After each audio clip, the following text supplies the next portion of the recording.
తులసి బసవరాజు నుండి నిజం రాబట్టాలని ఏదైనా ప్లాన్ చేయాలి అనుకుంటుంది. ఎలాగైనా బసవరాజు కుట్రని బయట పెట్టాలని ఆలోచిస్తూ ఉంటుంది తులసి. ఈ రాత్రిపూట మందు తాగుతున్న బసవరాజు తన పెద్ద కోడల్ని పిలిచి మందులోకి వాటర్ని తీసుకురమ్మని అంటూ ఉంటాడు. ఇక లోపలికి వెళ్తున్న ఆవిడని తులసి ఆపేసి, ఏంటి మామయ్య ఏదో అడుగుతున్నారు అని తులసి వాళ్ళ అక్కని అడుగుతుండగా, మందులోకి వాటర్ కావాలంట అని చెప్పేస్తుంది ఆవిడ.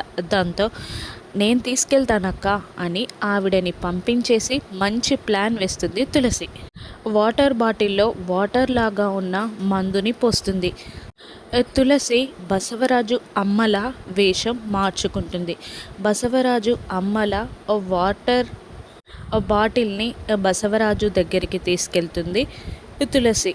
బసవరాజు, నువ్వేంటమ్మా నువ్వు వాటర్ తీసుకొచ్చావా అని అడుగుతూ ఉంటాడు బసవరాజు. అవునరా అని గంభీరంగా చెప్పి బసవరాజు ఎదురుగా కూర్చుంటుంది తులసి.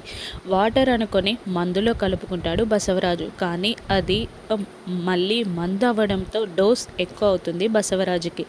ఇక తులసి మాట్లాడడం స్టార్ట్ చేస్తుంది. అవునరా బసవ, మొన్న కీర్తి యాక్సిడెంట్ జరిగేబోయే టైంలో నువ్వు వెళ్ళి దాన్ని కాపాడావు కదా, అంత అక్యురేట్గా ఎలా వెళ్ళగలిగావురా అని అడుగుతూ ఉండగా, అది ఈ బసవరాజు లీల అని చెప్పడం స్టార్ట్ చేస్తాడు. హరీష్ని కిడ్నాప్ చేసి హరీష్ని పొడవబోతున్న రౌడీని ఆపేసి కీర్తిని భార్యగా అంగీకరిస్తే హరీష్ని కాదు కీర్తిని చంపేస్తానని హరీష్ని బెదిరించిన బసవరాజు కుట్ర మొత్తం తన తల్లి అనుకుని తులసికి చెప్పేస్తాడు బసవరాజు.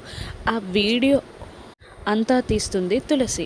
బసవరాజు నిజం చెప్తుండగా వీడియో తీసేస్తుంది తులసి. ఆ బసవరాజు చెప్పిన నిజం తెలుసుకొని షాక్ అవుతుంది తులసి. సిద్ధు ముందు బసవరాజు కుట్రని బయట పెడుతుందా? సిద్ధు నమ్మకాన్ని గెలుచుకోగలుగుతుందా తులసి? హరీష్ కీర్తిలని ఎలా కలుపుతుంది తులసి? రాను ఎపిసోడ్స్లో చూద్దాం. Thank you for watching.